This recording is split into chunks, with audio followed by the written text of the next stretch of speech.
Hello students, in this video I'm going to show you how you can use Excel to calculate weighted averages, okay? So this is a stepwise approach using calculating weighted averages in Excel. And this will be very helpful when working on your project one, okay? So the main reason why I made a separate video to address this section, okay? This part of the section, okay? All right, so in order to have access to data, I'm going to use the values I worked with on page 65, problem 5, okay? So I'm going to use that table on page 65, problem 5 to go through with you, okay? So the first and foremost thing is to enter the values I have right there. So I have employee level, okay? If you haven't watched the video on the weighted averages, you can go back and watch that. In that way, you would follow what I'm doing, okay? Because in that video, we manually calculated weighted averages, okay? So that will give you an idea of how we did that, okay?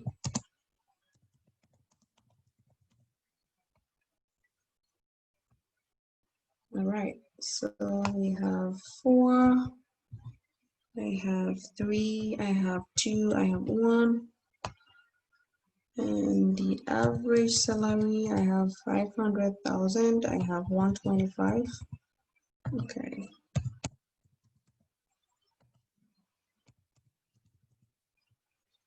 Okay.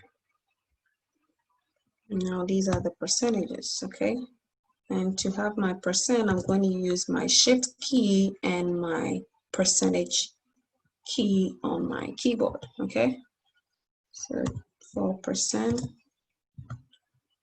I have 70%, I have 24%. And for my average salary, I'm going to have my $sign, okay? And I'm going to do some formatting, okay? You don't have to do this, but I want it to be more presentable, okay? So I could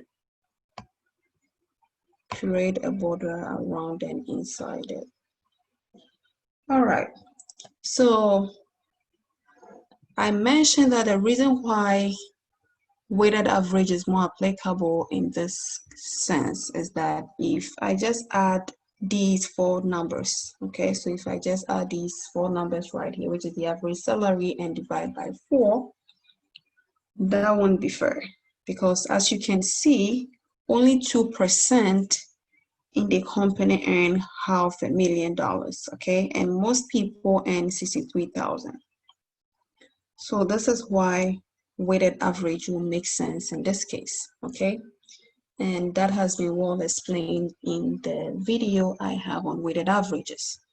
All right, so I'll go ahead and calculate the average, okay? So in case you want to calculate average on Excel, you use the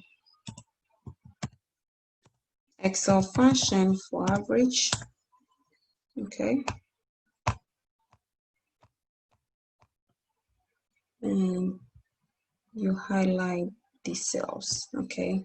Starting from the value $500,000 to 36,000, and you close your cell. And when you hit enter, it should give you the average salary, okay? Let's go ahead and calculate weighted averages. And unfortunately for us, Excel doesn't have a function that will help us calculate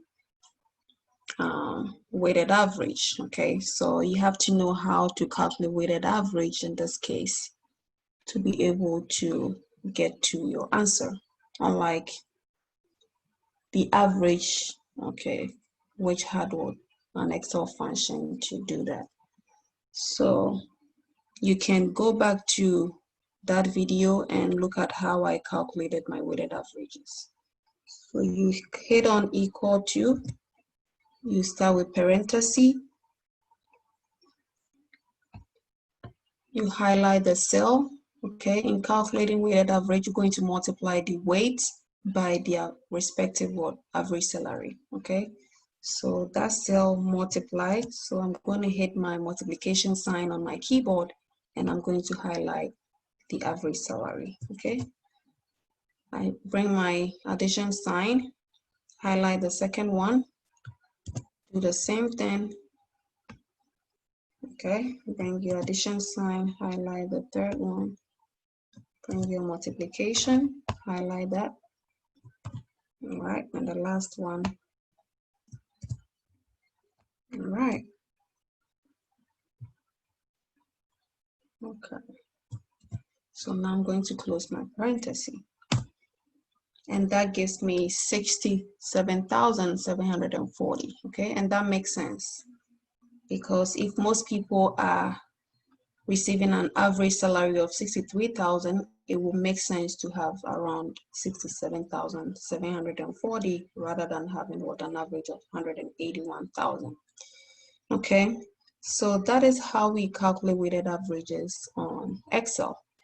And the reason why you have to call or reference a cell is because if in the future you want to change any of the average salary to compare or to get to know how it affects your final answer, okay, that helps. Okay, that goes a long way to help. Okay, so if I change this to 7 million instead of 500,000, look at what happened. I had an average of this and I have a weighted average of that. So if I go back, I get the same thing. If I change this to, let's say this, I'm just playing with it. You see, now I have a weighted average of this and I have an average of that. Okay, so I'm going to change it back to 63,000. Right, so that is helpful to know. If you just calculate, okay, without referencing the cell, if you just calculate like how you manually calculated Excel, it will not help, okay, because if you want to edit something and get to know how it would affect your weighted average, that will not help in that way. So you always have to reference the cell whenever you are calculating weighted averages, okay? And the same with the other Excel functions, all right? So I hope this helped. I'd like you to go through again and follow along using your Excel software, and you should be fine, okay? Thanks so much for staying with me, and I will see you in the subsequent videos. Bye for now.